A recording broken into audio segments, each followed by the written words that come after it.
Hi, I'm Jon Lieber, and this is U.S. Politics in a little over 60 seconds.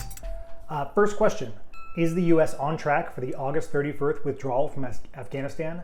The U.S. is actually doing a pretty good job getting its own citizens out of Afghanistan, despite the chaos that's been seen at the airport and across the country over the last 2 weeks.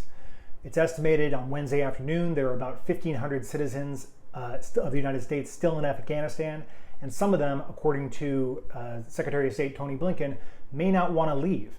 The U.S. has been evacuating enormous numbers in the last several days. Over 21,000 people have gotten out.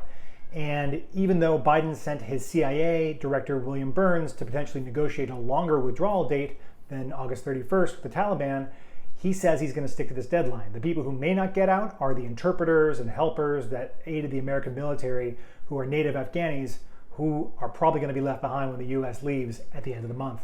Second question. The House narrowly passed the $3.5 trillion budget plan. What's next for the Democrats?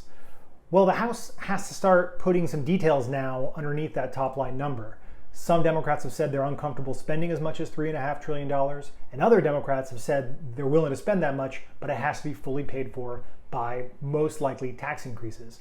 The list of tax increases that Democrats have available to them is very long, but politically, a lot of these things can't get done. There's been a lot of pushback on things like raising the top capital gains rate, raising the top corporate tax rate, and they still have other tax cuts they want to do, including reinstating the SALT tax deduction and new tax credits for low-income families and families with children.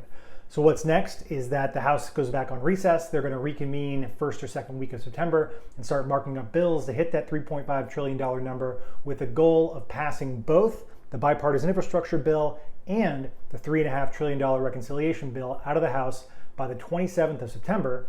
Then it goes over to the Senate to see what they do there. There's a couple of moderate members who have been real holdouts on a lot of these points in this bill to date. Thanks for watching. I'm Jon Lieber, and this has been U.S. Politics in a little over 60 seconds.